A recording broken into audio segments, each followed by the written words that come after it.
मित्र व मैत्रिणींनी, काही स्त्रिया, काही पुरुष असे असतात ना, का ते कोणावर आवाज चढवत नाही, कुणाला उलटं उत्तर देणार नाही, कुणाला मागे फिरून बोलणार नाही.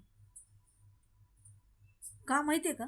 कारण त्यांना आहे ना, घर तोडायचं नसतं, त्यांना घर जोडायचं असतं.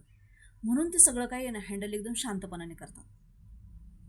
परंतु खरं सांगते, कटू सत्य सांगते, या जगात आहे ना शांत राहणाऱ्याची किंमत लोक झिरो करतात. माहिती आहे कसं? आपण शांत बसलो ना, समोरचा म्हणतो खूप कमजोर आहे.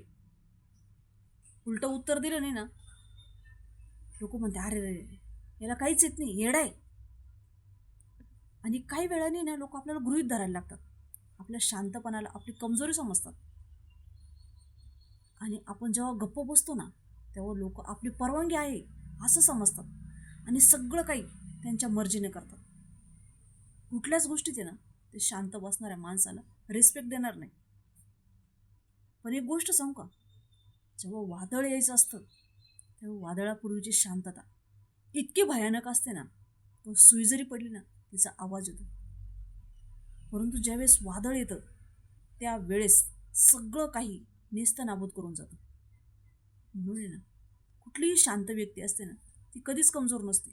म्हणून तिला डिवचायला जाऊ नका, तिची परीक्षा घेऊ नका. फक्त आणि फक्त समोरच्याची रिस्पेक्ट आणि घर वाचवण्यासाठी कुठलीही व्यक्ती शांत बसत असते, कारण ती समजदार असते. परंतु मित्रांनो, एक गोष्ट सांगते, इतकंही शांत बसू नका का लोक तुम्हाला आहे ना कमजोर समजतील आणि तुमच्या स्वभावाचा गैरफायदा घेतील.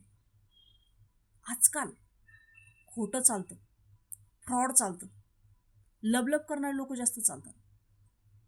ह्या साईडला त्या साईडला बिनबुडाचे गाडगे चालतात. परंतु शांत बसणारे लोक आणि स्वतःसाठी जगणारे लोक ह्या दुनियाला, ह्या समाजाला चालत नाही. म्हणूनच आहे ना, जसाच तसे राहा, जास्त शांत राहू नका. कोणी काय बोललं ना लगेच प्रत्युत्तर करा. हां, तुम्हाला लोक खडूस खौट म्हणले ना तरी चालतील, परंतु शांत बसू नका. कारण या जगा दुनियात शांत बसणाऱ्याचे ना कोणीच नसतं. आजकाल लोकांना आहे ना खोटं आवडतं, परंतु खरं नाही आवडत. कुठल्याही ठिकाणी ना बडबड करा आणि आपल्यासाठी ना स्टँड नक्की घ्या. शांत बसून लोक आपल्याला दाबतात, आपला आवाज दाबतात. स्वतःचा आवाज, स्वतःचं अस्तित्व कधीही दाबू नका. व्हिडिओ थोडासा कामाचा वाटला, एक लाईक एक शेअर माझ्या व्हिडिओसाठी करा. नवीन असाल तर चॅनल नक्की सबस्क्राईब करा. धन्यवाद.